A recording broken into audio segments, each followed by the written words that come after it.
खरं तर ज्यावेळेस याआधीही मराठांचा मोर्चा वाशीपर्यंत आला होता, त्यावेळेस वाशीमध्ये छत्रपती शिवाजी महाराजांच्या साक्षीने त्यांची शपथ घेऊन तत्कालीन मुख्यमंत्र्यांनी काही आश्वासनं मनोजदांनी त्या अनुषंगाने मराठा समाजाला दिली होती.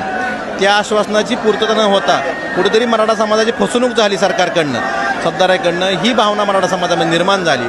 त्यानंतर मनोजदांनी काही महिन्यापूर्वी सरकारला सांगितलं की तुम्ही ह्या गोष्टी करणं गरजेचं आहे, तुम्ही हे आश्वासन दिली होती, त्या आश्वासनाची पूर्तता करणं गरजेचं आहे. आणि त्यांना काही महिन्यापूर्वी आश्वासन अल्टिमेटम देऊनसुद्धा सरकारच्या वतीनं कुठलीच कारवाई झाली नाही.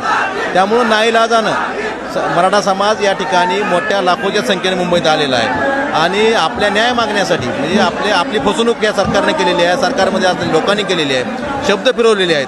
त्यामुळं मराठा समाज न्याय हक्क मागण्यासाठी मनोज रंगे पाटील यांच्या नेतृत्वाखाली मुंबईत आलेला आहे. 29 ऑगस्ट 2023 साली हा लढा सुरू केला होता. तब्बल 2 वर्ष जो आहे तो मराठा आरक्षणासाठी लढा सुरू आहे. अजूनही आंदोलनाचा कुठला ठोस जो आहे तो तोडगा काढण्यात आला नाही. याकडे कसं पाहता? सरकार नावाची जी यंत्रणा आहे, ह्याने जर ठरवलं तर एका दिवसात तोडगा निघू शकतो. पण मला वाटतं की सरकारमधल्याच काही लोकांना हा विषय चिघळत ठेवायचा आहे, त्यामुळे तोडगा काढत नसला असं मला वाटतं. पण यातून मराठा समाज भरडला जातोय. मुंबईसारख्या ठिकाणी आता आपण बघतो एवढा धो पाऊस पडतो, या ठिकाणी लाखो मराठा सेवक भिजत आहेत. त्यामुळं कसं मुंबईची गती मंदावलेली आहे. त्यामुळे सरकारचीच इच्छा दिसत नाही अजून तोडगा. सरकारनं ठरवतं एका दिवसात तोडगा निघू शकतो, सरकार का तोडगा काढत नाही हा प्रश्न सगळ्याला पडलेला आहे. संपूर्ण मुंबई जे आहे ते मराठा आंदोलन दाखल झालेले आहे.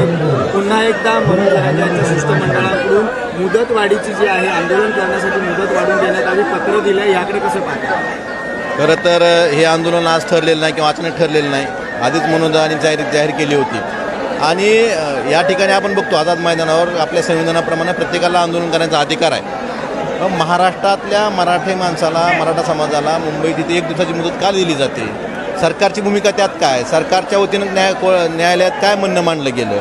ह्या सर्व गोष्टीचा विचार करणं गरजेचं आहे. त्यामुळं या ठिकाणी आपण बघतोय आझाद मैदानावर 20-25 25 दिवस या आधी वेगळे आंदोलन चालतात. मग मराठा समाजाच्या आंदोलनासाठी 1च दिवसाची मुदत देण्यासाठी सरकारी पक्षाने न्यायालयात काय बाजू मांडली, हाही प्रश्न सगळ्या पुढे आहे असं मला वाटतं. अद्याप अजूनही सरकारकडून कोणतंही शिष्टमंडळ आलेलं नाही आहे. अगदी 3 वाजत आलेलं आहे, कोणतंही शिष्टमंडळ आलेलं नाही. सरकारकडनं शिष्टमंडळ तर आलेलंच नाही, परंतु या मुंबईमध्ये जे मराठा सेवक आलेले आहेत त्यांची जाणीवपूर्वक गैरसोय व्हावी, त्यांना प्यायला पाणीसुद्धा मिळू नये, यासाठी पोलिसांमार्फत जे हॉटेल उघडले ते हॉटेल बंद करण्याचं काम सरकार करतं आहे.